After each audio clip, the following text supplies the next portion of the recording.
Dying Light the Beast is finally out. It actually lives up to the hype, and I'm here to talk about it. It's no secret that I believe the first Dying Light is the best zombie game of all time. Bold statement, I know. But it's a game that truly did everything exceptionally well and offered basically everything you could want from an open world zombie game. So when the second one was announced, I obviously was very excited until it released. Then I became disappointed. Like, I don't think it was necessarily a bad game, but they made a lot of questionable changes all around that ended up making it worse than the first game in many ways, which was very unfortunate and kind of hurt my soul. But now with Dying Light the Beast, I'm happy to say we are back, baby. The game is just a great time, and I think in many ways it's the sequel we were meant to get in the first place. Does that mean it's better than the first one? The answer to that is still no, but there's a good reason for that, which I'll get into later.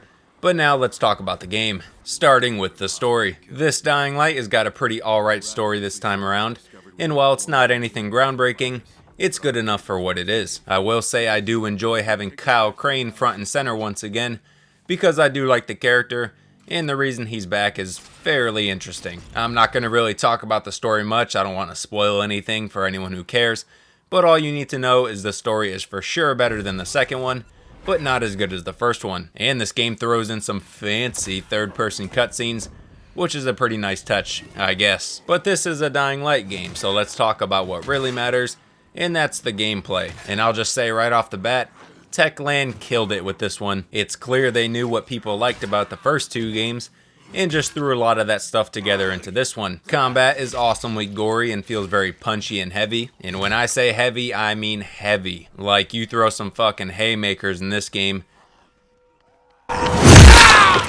and that mixed with the ragdoll physics, that's a chef's kiss right there. Also, the level of gore they added when a zombie gets hit is pretty good. Not as good as something like Dead Island 2, but that was the only good thing about that game because it sucked, so yeah. But the biggest change to combat comes from the inclusion of the Beast Mode, which is your ultimate ability, so to say, and it allows you just to tear and rip apart anything or anyone that is around you. I will admit, when I saw this mechanic at first, I thought it was going to be way too OP or just some gimmick, but they actually did a good job with it overall, because it's not some cheat code that you're getting like every 30 seconds.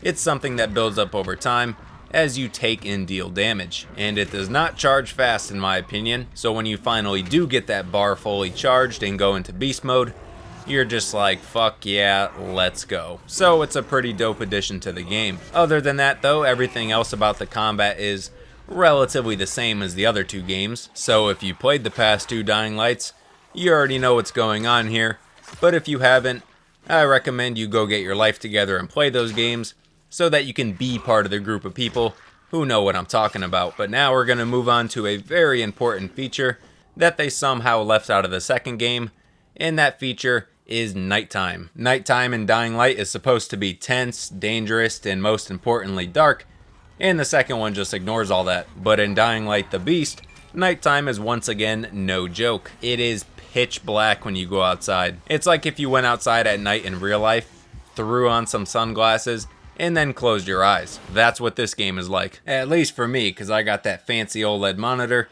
but you get my point. The main nighttime enemies are also once again back, those being the volatiles, which are like these superhuman zombies that can just absolutely kick your ass. And they are everywhere in this game. But it's a little bit different this time around, because now you actually have to pay attention to where they are on your screen, because unlike previous Dying Lights where these guys would show up on your mini-map to alert you of their position by default, this game doesn't have a mini-map, so you just have to use your eyeballs, which really adds to the nighttime tension, because like I said, they're everywhere, they're around every corner, you can't avoid them. I'm fine with it though, because I played the original on a harder difficulty anyway, but it is worth mentioning because I don't think you have the option of a mini-map in this game, which may be a pain spot for some casuals.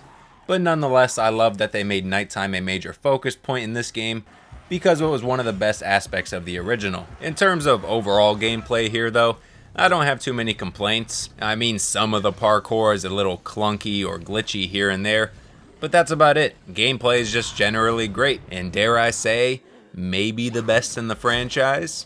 Maybe. I'm not gonna say it because I'm a super glazer for the first one, but anyone who does believe that, I can't completely disagree. With all of that said though, I do think it is unfortunate that this game originally started off as a DLC for the second game, because playing the beast as it is right now, it does just feel like a massive DLC rather than a whole new game with overhauled systems and changes to the gameplay. Like the sole fact that this started off as a DLC absolutely limited the potential on what Dying Light the Beast could have been compared to if it started off as a whole new game. But I do think the decision was ultimately for the better, because it gave Techland an opportunity to refine and fix many of the issues the second game had, while also giving them a very solid foundation or starting point for the next game in the franchise. I did find it kind of strange though, just seeing them give up on the second game when the first one got like 10 years of support and updates, but that's how the cookie crumbles, I guess. And also, if I haven't made it clear by now,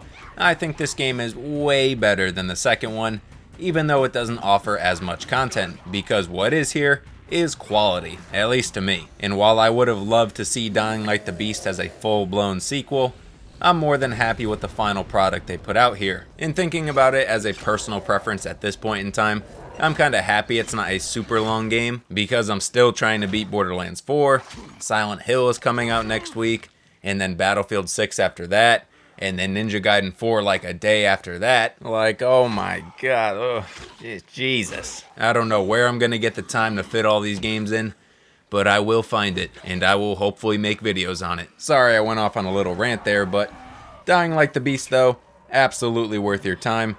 I loved it, and I will now consider it the true second game in the franchise. But that's it for me though. Let me know what you guys think about Dying Light the Beast in the comments below. Also, don't forget to like this video and subscribe to the channel if you want to see more content like this, and I'll catch you in the next one. Peace.